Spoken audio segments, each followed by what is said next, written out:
Jacky Levy, costume designer for Ted Lasso. In season 3, we finally get an updated Richmond kit, which was done in collaboration with Nike. So what was it like to redesign this look?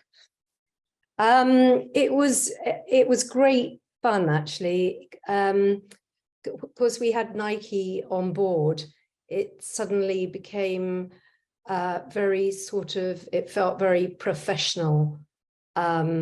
I mean, I think we'd done a professional job before, but it just heightened the kit.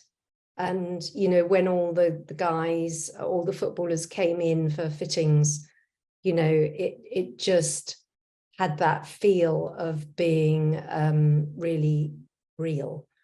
So the collaboration between us and Nike was really good. Actually, it worked very, very well. Mm-hmm. So we collaborated on you know, colors, and because we had we had a new training kit. Mm-hmm. So that all had to be redesigned, and we had a new home kit, a new away kit, and halfway through we needed a new third kit as well. So quite a lot of work. Yeah. Was there a reason why there wasn't a kit redesign between the first 2 seasons?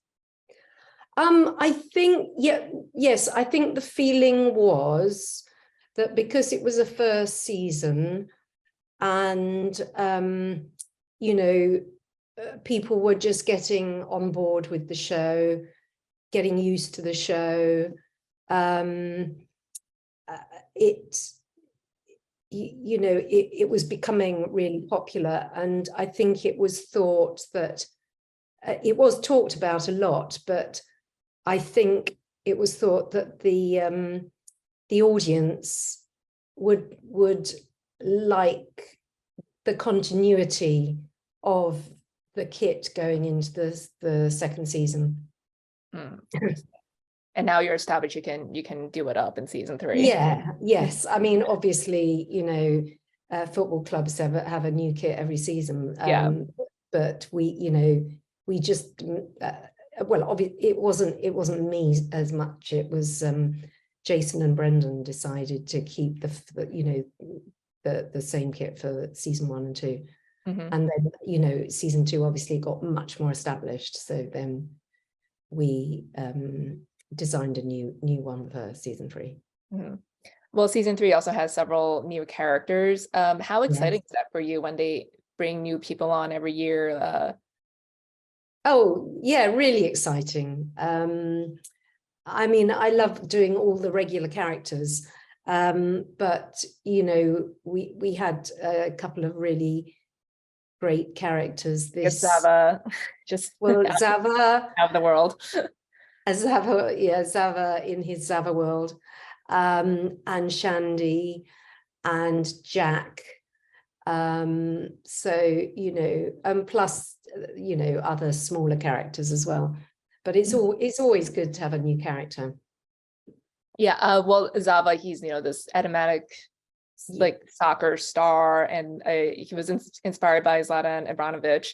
But he was at first. Mm-hmm. But then, you know, like all the footballers, they kind of take on their own persona. So, you know, it evolves, you know, naturally, and with the collaboration with the actor as well. Mm-hmm.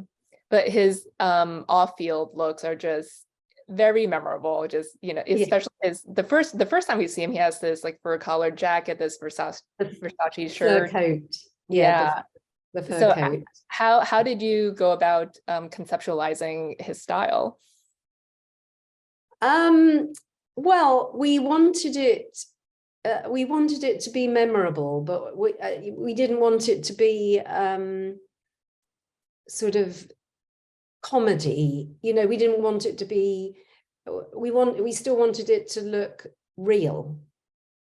You know, so not comedic or cliched. So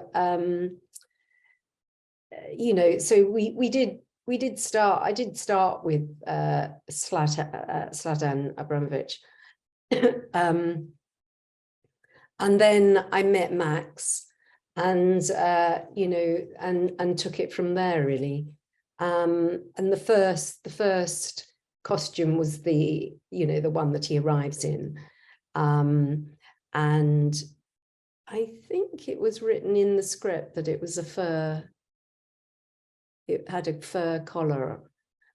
Anyway, so we tried on loads of fur coats, and this was the one that, and actually quite a lot of other more outrageous or flamboyant ones, but that was the one that really worked on him, you know, and the way he stands and the way he carries it also worked very well. Mm-hmm. Yeah, he wants you to pay attention to him, and he stands out in a crowd. Yeah, he does. He certainly does. Yes. Mm-hmm. One of my favorite looks of his is when he's in Sam's restaurant and he's wearing the and Zava shirt. Was that written into the script, or was that a original design by you? The Zava. Yeah. Yes, it was. No, it wasn't. It wasn't. I don't think it was written into the script, but you know, it was discussed.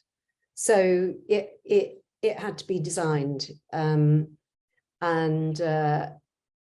you know, so we sort of we decided on the gold print.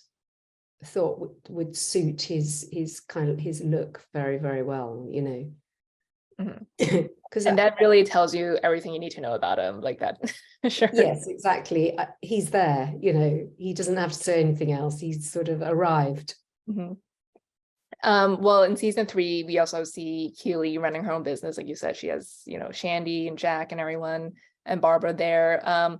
And, you know, her style has always been so eclectic. So what was it like kind of evolving her into a more professional look that is still Keely? Yeah, we still wanted to keep it eclectic, you know, because we use things from, you know, designer brands to high street brands, plus mixing it with vintage and so on. So we still wanted to keep that sort of eclectic look of Keely, but we just wanted to bring it up a notch. You know, she's got her own successful business now, so she just, I suppose in a way, you know, we thought she might, obviously she's not going to look like Rebecca in any way or form, but she might have taken a little bit of influence from her. But we wanted to keep her quirkiness and her uniqueness. Mm-hmm. Yeah, sure. Well, in the 10th episode, Phoebe gives Roy a red, orange, and yellow tie-dye shirt. And we don't see colors on Roy a lot. So how much fun is it when you do get to put him in colors? That was, it was hilarious, actually. It was very, very funny. Yeah, especially it being so bright. Mm-hmm. I think Brett himself was a bit sort of overwhelmed by it as well.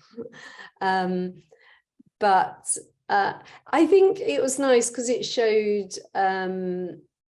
it showed a sort of a softer side of Roy. You know, that he was willing. The stuff he does for people he loves. So exactly, yeah. He was willing to wear that T-shirt, mm-hmm. which must have. She wasn't even around, so I wasn't even like in front of her there. So no, yeah, it definitely took him a lot of guts to wear it, but he definitely was going to wear it for his niece. Yeah, mm-hmm. So, yeah. Well, Jacky, it was great speaking with you. Thanks so much for your time. Thank you. You get to stay on because everyone's coming back.